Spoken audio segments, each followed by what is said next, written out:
parents brought her to the United States when she was just 3 years old. She remembers almost nothing of the Philippines, technically her native country. She's grown up calling the United States home. Excelling in high school, she set her sights on a good public university, and she got in. But now she's on track to complete her degree in 8 years. Why? Corey's an undocumented student, so she's denied access to financial aid, including scholarships, grants, and loans. So she often has to take time off of school in order to raise money for her tuition and her school supplies. Corey's also barred from many aspects of daily American life. She can't check out books from the library or drive a car, so she often spends up to 6 hours a day commuting by bus. But the most striking part of Corey's story is that after she graduates with a degree in 8 years, she'll be unable to work legally in the United States. What's been done to help students like Corey? To answer this question, I looked at a bill that has been on the forefront of immigration reform, the DREAM Act. This act would give undocumented students access to financial aid, but as we'll see, it's much more comprehensive than that. In my talk today, I'll first be introducing the background of the DREAM Act. Then, I'll discuss the rhetoric of the arguments surrounding it. Specifically, I'm going to be focusing on the arguments against the DREAM Act and how they have been strengthened by the recent economic downturn. In conclusion, I'll suggest why opponents' arguments have won out and how, as activists, we can better focus our efforts in trying to get the DREAM Act passed. The DREAM Act was first introduced in 2001, and after a very long battle in Congress, was tabled in the House of Representatives in 2010. Basically, the DREAM Act provides undocumented youth with a pathway to U.S. citizenship.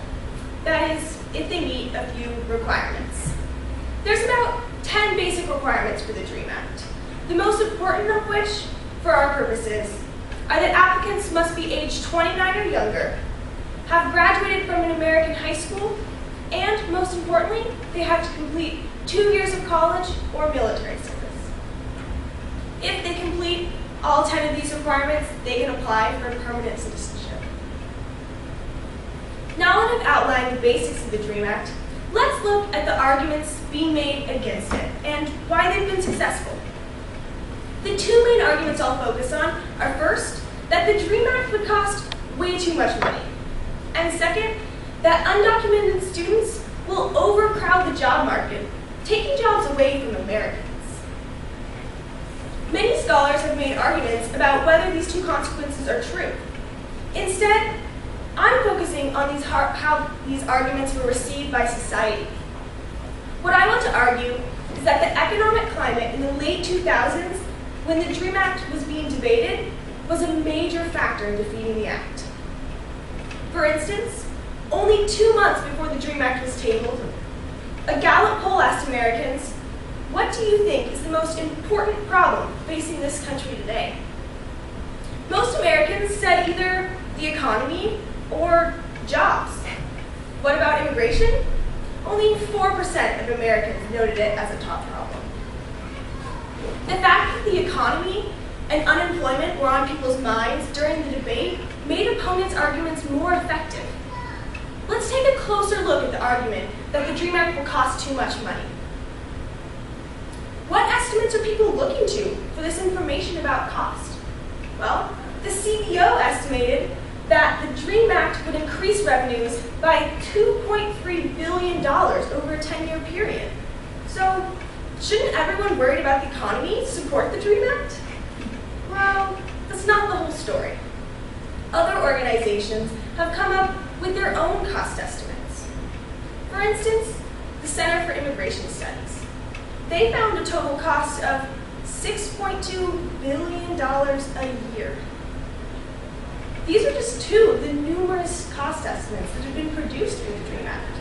So, who do we believe? Even more confusing than this is the avalanche of news and opinion articles that have been published about these estimates. When Americans American citizens have nowhere to turn for reliable information about the cost of the DREAM Act, it's easy for politicians to use fear to persuade public opinion.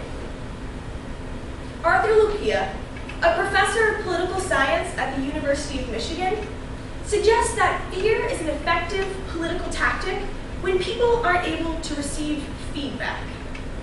In the case of the DREAM Act, feedback is reliable information about economic consequences. So basically, there's a lot of cost estimates out there, and it's hard to know which ones are reliable. So fear is effective because Americans have nowhere to turn for the truth.